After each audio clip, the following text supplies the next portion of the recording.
Hello बच्चों, अध्याय 5 कोष्टकों का प्रयोग आज हम पढ़ने वाले हैं। Use of brackets. तो कोष्टक यानी ब्रैकेट्स, जिसको आमतौर पर हम इस रूप में इस्तेमाल करते हैं, ऐसे और भी प्रकार है जिसको हम आगे पढ़ेंगे, लेकिन सामान्य रूप से कोष्टक को हम इस तरह से ज़्यादा उपयोग करते हैं और जानते हैं। इसका उपयोग कब करते हैं, किस स्थिति में करते हैं, ये सब चीज़ें हम इस अध्याय में पढ़ने वाले हैं। सबसे पहले हम संक्रियाएं देखें तो 4 प्रकार की मुख्य रूप से हम संक्रियाएं करते हैं। जोड़ते हैं, घटाते हैं, गुणा करते हैं या फिर भाग करते हैं। तो ये 4 प्रकार की संक्रिया हम मुख्य रूप से करते हैं। अब इसमें से सिंगल संक्रिया है, कोई एक संक्रिया है, जैसे 5 और 3 को जोड़ना है, तो यहाँ पर कोई काम नहीं है विशेष रूप से। लेकिन यहाँ पर 3 चीज़ों को जोड़ना रहा है, 5 धन 3 धन 4, तो तीनों संख्याओं को जोड़ना यदि हमको नहीं आता तो हम क्या करेंगे, यहाँ पर कोष्टक लगाएंगे। 5 और 3 को पहले जोड़ देंगे तो 8, और फिर इसमें 4 को जोड़ेंगे तो 12। तो इस तरह से इसका उपयोग हुआ कोष्टक का। या जोड़ना 2 बार जोड़े, 2 बार जोड़ने की जगह 1 बार जोड़ने फिर घटाते, या गुणा भाग करते से मान लो 3 में 2 का गुणा करके उसमें 5 जोड़ना है, ऐसा एक व्यंजक हो, तो यहाँ पर हम क्या करेंगे, 3 और 2 को गुणा करना है, उसको पहले कोष्टक लगा दें ताकि इनको हम पहले हल करें। तो 3 दूनी 6 धन 5 बराबर 11। तो इस तरह से हम इसका कोष्टक का उपयोग करते हैं। सामान्य रूप से तो ये आंकिक रूप से ये हो गया, लेकिन यदि कोई कथन दिया हुआ हो तो उस कथन को हल करने के लिए भी हम कोष्टक का उपयोग करते हैं। ठीक है, जैसे ये जो यहाँ पर व्यंजक दिख रहा है, इसको एक कथन के रूप में कहा जाता कि 3 में 2 का गुणा करके 5 जोड़ें। तो उसी चीज को इस तरह से लिखेंगे, 3 में 2 का गुणा करके। तो कथन में पहले 3 और 2 का गुणा हुआ है, इसलिए पहले हम इसमें कोष्टक लगाएंगे, फिर करके 5 जोड़े तो 5। तो ये उदाहरण है कि किस तरह से हम कथन को इस तरह से व्यंजक में बदलें। तो हम इस चैप्टर में यही चीज पढ़ने वाले हैं, कथन को व्यंजक में बदलना और फिर बाद में उन व्यंजकों को हल करना जब जैसे आवश्यकता हो। ठीक है, तो आइए सीधे हम देखते हैं प्रश्नावली 5.1। प्रश्नावली 5.1 का पहला प्रश्न है, निम्न कथनों को कोष्टक का प्रयोग करके लिखिए। हल तो करना नहीं है, सिर्फ उनको लिखना है कि कोष्टक का किस तरह से प्रयोग करें। तो देखें, सबसे पहले 10 और 2 के अंतर को 30 से भाग दिया जाए। तो जो संख्या दिया है उन संख्याओं को लिखना है, और जो काम पहले बोला गया है उसमें हमको ब्रैकेट लगाना है। तो 10 और 2 के अंतर, तो 10 और 2 के अंतर मतलब बीच में घटाना, अंतर को बोला है, यानी ये वाला काम खत्म करके 30 से भाग दीजिए, तो भागित 30। तो इस तरह से 10 और 2 के अंतर को मतलब कोष्टक 30 से भाग दीजिए तो भागित 30। ठीक है, तो इस तरह से आपका कोष्टकों का प्रयोग करता हुआ एक व्यंजक यहाँ पर व्युत्पन्न हो गया। और एग्जाम्पल देखते हैं, पहले का ही चौथा देखें, 8/27 में 2/3 एवं 7/15 के योगफल का भाग दिया जावे। तो जो संख्या दी है पहले वो लिख दें, 8/27 में 2/3 एवं 7/15 का योगफल। यहाँ पर लाइन को समझें, तो 2/3 एवं 7/15 का योगफल का भाग दिया जाए किसमें, 8/27 में। तो 8/27 भागित 2/3 धन 7/15। तो इस तरह से कोष्टक यहाँ आएगा, क्योंकि ये काम हमको पहले करना पड़ेगा। जब तक कि जोड़ेंगे नहीं, भाग कैसे करेंगे, क्योंकि यहाँ पर कहा है इसमें 2/3 और 7/15 की योगफल का भाग, तो इनको पहले हमको जोड़ना पड़ेगा। पहले काम ये कर रहा है, इसलिए यहाँ पर कोष्टक। फिर उसके बाद 8/27 को हमको यहाँ पर लिख देना है, तो इनको जोड़ने के बाद 8/27 से भाग दे दिया जाएगा। अब दूसरा प्रश्न देखते हैं। दूसरा प्रश्न भी वैसा ही है, निम्न कथनों को कोष्टक का प्रयोग करके लिखिए। लेकिन इसमें जो कथन जो है वो थोड़े से लंबे दिए हुए हैं, जिसमें उसमें सिर्फ 3 अंक दिया हुआ था, यहाँ 4 अंक दिया हुआ है। तो किस तरह से हल करेंगे, देखिए। पहला है, 15 एवं 27 के योग में 8 तथा 6 के अंतर का गुणा किया जावे। तो 15 एवं 27 के योग में 8 तथा 6 के अंतर, तो उसी चीज को समझना है। सबसे पहले हमको क्या करना है, 15-27 के योग, तो 15 धन 27 पहले लिख दें। 15 एवं 27 के योग में 8 तथा 6 के अंतर, यहाँ पर 8 तथा 6 का अंतर, ऋण 6 अंतर दिया इसलिए घटा दिया, का गुणा किया जाए। यानी अब इन दोनों का जो आंसर आएगा उसको गुणा करना है। तो इसको काम अलग करना है, इसको काम अलग करना है, दोनों को अलग अलग कोष्टक में लिख दें और बीच में लिख दें गुणा। ठीक है, तो ये दोनों को जोड़ना है, इनको घटाना है और फिर इनके आंसर को गुणा करना है। तो इसलिए हम इसको इस तरह से लिख सकते हैं कोष्टक का प्रयोग करते हुए।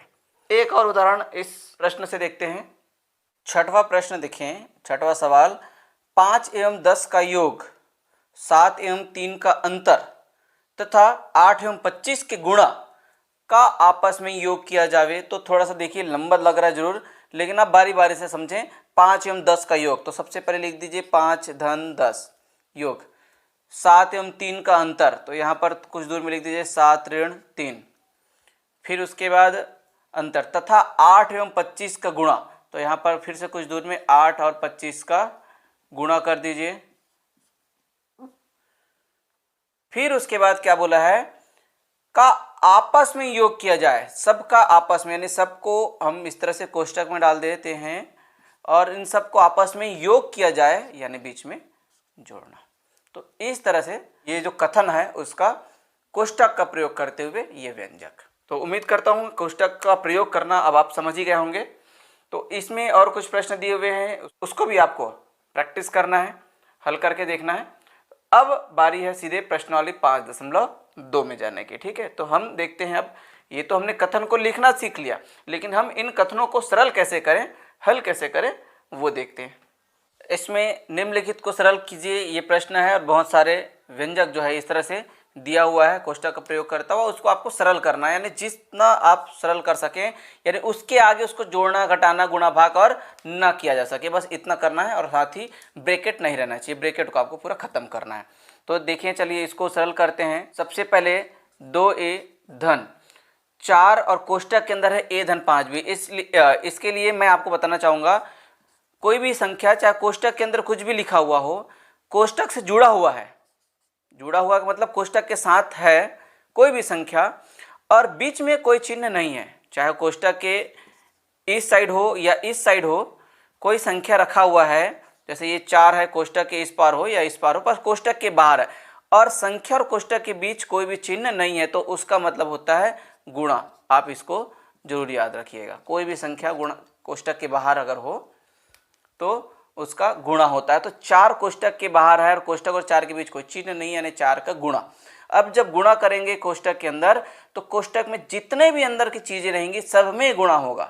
तो 4 का गुणा जब a से करेंगे तो 4a, और जब इसमें करेंगे तो 4 पंचे 20b। इसको आप ध्यान रखें। इसके आगे आप हल कर सकते हैं क्या, 2a और 4a, यहाँ पर देखिए दोनों सेम चर हैं। ठीक है, तो समान चर को हम आपस में जोड़ सकते हैं। 2a धन 4a बन जाएगा 6a और ये 20b। ये नहीं जुड़ेगा क्योंकि इसका चर अलग है। ठीक है, ये a है तो ये b है, तो ये दोनों आपस में नहीं जुड़ सकता। याद रखिएगा, मैंने पहले भी आप लोग को यही बताया है, समान चर ही आपस में जुड़ेंगे। जैसे 2a 3a तो ये बन गया 5a। जिस भी तरह से अगर घात दोनों में समान है तब जुड़ सकता है। 2a 3a 5 1 घात 2। ठीक है, 2 1 घात 2 3 1 घात 2 यानी 5 1 घात 2। अगर घात समान है तब जुड़ेगा। ठीक है, घात कितना भी हो, घात समान रहना चाहिए और समान चर होना चाहिए। ठीक है, तब वो आपस में जुड़ेगा। a को आप b से नहीं जोड़ सकते, b को आपको a से नहीं जोड़ सकते, x y से नहीं जुड़ेगा, x x से ही जुड़ेगा, y y से ही जुड़ेगा, इस तरह से। तो ये पहले का सरल रूप है, ये हो गया, क्योंकि इससे आगे और आप सरल रूप में नहीं लेके जा सकते, इनको आप जोड़ नहीं सकते, इनको और हल नहीं कर सकते। तो यही इसका सरलतम रूप है। और कुछ उदाहरण देखते हैं।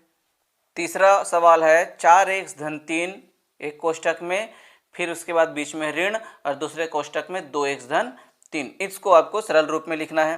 तो हमको क्या करना है, कोष्टक हल करना है। सबसे पहले मैंने कहा है, अब ऋण के इस पार तो हमको कोई दिक्कत नहीं, कोई भी संख्या का गुणा भाग करना नहीं है, तो सीधे सीधे कोष्टक हटा सकते हैं।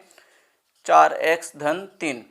अब यहाँ पर कोष्टक हटाना है, तो मैंने कहा था कि बाहर कुछ भी संख्या जो होगा उसका गुणा होगा।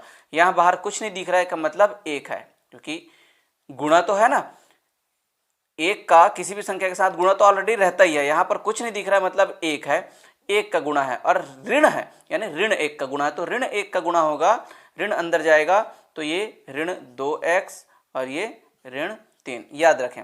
ठीक, कुछ नहीं है पर ऋण तो है, ऋण एक, तो उसका अंदर गुणा होगा, तो इस तरह से ये चिन्ह बदल जाएगा, कोष्ठक हटेगा, ऋण 2x और ऋण 3, कोष्ठक हट गया। अब आप हल कर सकते हैं, तो इनको एक साथ लिख दीजिए, 4x ऋण 2x, इनको एक साथ लिख दीजिए, धन 3 ऋण 3, तो 4x में 2x घटाएंगे तो 2x और धन 3 और ऋण 3 कट जाएगा, तो 0 और 0 को लिखने की जरूरत नहीं है, तो सिर्फ 2x, तो इसका आंसर आया 2x। इसको हम सरल रूप में यहाँ तक लेके आ सके, इसलिए ये आया आंसर। किसी भी प्रश्न को आप जहाँ तक हल कर सकें उतना हल करना है, वही उसका सरलतम रूप होगा। ठीक है बच्चों। नौवां सवाल, 3/4 धन 11/19 और कोष्ठक के अंदर है 6/11 धन 7/22। इसको आपको सरल रूप में लेके जाना है, तो सरल रूप में लेके आने के लिए 3/4 तो वहीं जस का तस रहेगा, धन का चिन्ह है ही, 11/19 और यहाँ पर कोष्ठक के अंदर है 6/11 धन 7/22 और बीच में यहाँ पर कोई चिन्ह नहीं है, मतलब 11/19 का अंदर गुणा होगा। अब इस तरह से हल करना है तो इसके दो तरीके हो सकते हैं। आप इन दोनों को पहले हल कर सकते हैं, सीधे कोष्ठक अपने आप हट जाएगा, बीच में गुणा आ जाएगा, या फिर इसका आप अंदर गुणा कर सकते हैं तो भी कोष्ठक हल हो जाएगा। तो हम अंदर गुणा करके देख लेते हैं। ये हो जाएगा, अंदर जब गुणा करेंगे तो 11/19 गुणित 6/11, इसको आप इस तरह से भी लिख सकते हैं, ऊपर का ऊपर नीचे का नीचे एक साथ, तो ये बन जाएगा 11 गुणित 6/19 गुणित 11 धन 7 में गुणा होगा तो 11 गुणित 7/19 गुणित 22। इस तरह से आप लिख सकते हैं। कोष्ठक हल हो गया है। अब आप नीचे लाइन में उसको और आगे हल कर लीजिए। सबसे पहले तो यहाँ पर 11 और 11 आपस में कट सकता है, 11 एकम 11, 11 एकम 11, 6 और 19 नहीं कटेगा, यहाँ पर भी कट सकता है, 11 एकम 11, 11 दूनी 22, और कुछ नहीं कट सकता है, तो यहाँ पर बचा 6/19 धन 7/19 दूनी 38। इस तरह के सवालों को हल करना आपको आता होगा। भिन्न संख्याएं हैं, इन सबको आपस में जोड़ना है, तो उसके लिए हमको हर को समान होना जरूरी है। हर समान नहीं है तो उसके लिए हमको इन हरों का लघुत्तम लेके उनका हर समान करना पड़ेगा। तो ये 4, 19 और 38, इन तीनों का हम लघुत्तम निकालते हैं। 2 दूनी 4, 19 10 का 10, 2 एकम 2, 2 निया 18, फिर से करेंगे 2 से, 2 एकम 2, 19 10 का 10, क्योंकि 2 से भाग में नहीं आता है। अब उसके बाद 19 किसी और भी संख्या के पहाड़े में नहीं आता है, सिर्फ जाएगा सीधे ही 19 से ही, तो 1 10 का 10, 19 एकम 19, 19 एकम 19। तो इस तरह से यहाँ पर 2 गुणित 2 गुणित 19, ये उसका बनेगा लघुत्तम। तो 2 दूनी 4 और 4 गुणित 19, तो 19 का गुणा 4 से कितना आएगा, 19 चौक 76। लघुत्तम निकाल लिए। अब भिन्न संख्याओं को हल करना आपको आता है। पूरे के नीचे में लिख दिए 76। अब बारी बारी से इनको हल करते हैं, तो हर का हम भाग देते हैं, 4 से भाग देंगे 76 को, तो 4 एकम 4, 3 शेष बचेगा तो 36 हो गया, और 4 नहीं है 36, तो यह है 19। अब यहाँ नीचे का भाग देते हैं और ऊपर गुणा करते हैं, तो 19 का गुणा 3 से, तो 19 दिया कितना हो जाएगा 57, धन 19 का फिर भाग देंगे 76 को, तो ये 4 बार जाएगा, 19 चौक 76 और 4 का गुणा 6 में, तो 6 चौक 24, धन 38 से भाग देंगे 76 को, तो 38 दूनी 76 और 2 का गुणा होगा 7 से, तो ये हो जाएगा 7 दूनी 14। अब इनको जोड़ देते हैं, ये 4 4 8 और 7 15 का 5 हासिल आया 1, फिर उसके बाद 1 और 2 3, 3 और 5 8 और 1 9, 95/76। इसको अगर छोटे रूप में बांटा जा सके तो वो कर लेते हैं। 19 के पहाड़े में 76 भी आता है और 95 भी आता है, तो आप 19 से सीधे काट सकते हैं। उससे छोटी संख्या किसी से कटता होगा तो आप देख लेंगे, एक बार ट्राई कर ले, लेकिन मुझे नहीं लगता किसी और से कटता हो, सीधे 19 से ही कटेगा। तो ये 5 से बार जाएगा 19 पंचे 95 और 4 बार जाएगा 19 चौक 76, तो 5/4 ये होगा आपका सबसे सरलतम रूप। ठीक है बच्चों, तो भिन्न संख्याओं को हल करना तो आप पहले ही सीखे थे। हमारा मूल रूप था अभी सरलतम रूप में लिखना, जहां कोष्टक दिया हुआ हो, कोष्टक को हल करना। तो कोष्टक को हल करने के साथ साथ थोड़ा एक्स्ट्रा काम यहाँ पर हो गया। ये प्रैक्टिस के तौर पर आप देख लीजिए, परिमेय संख्याओं को जोड़ना, घटाना, गुणा, भाग करना आपको आना चाहिए, तभी हम आगे हल कर सकते हैं। ये देखो, कोष्टक हल करना था तो कोष्टक तो बहुत जल्दी हल हो गया था, पर हमको समय लगा परिमेय संख्या को, भिन्न संख्या को हल करने में। तो कोई बात नहीं, आप प्रैक्टिस करें, सब आसान लगेगा। तो प्रश्नावली 5.1 और 5.2 आप लोग जो बचा हुआ प्रश्न है उसको पूरा करिए। आज का क्लास हम यहीं समाप्त करते हैं। ठीक है बच्चों, बाय।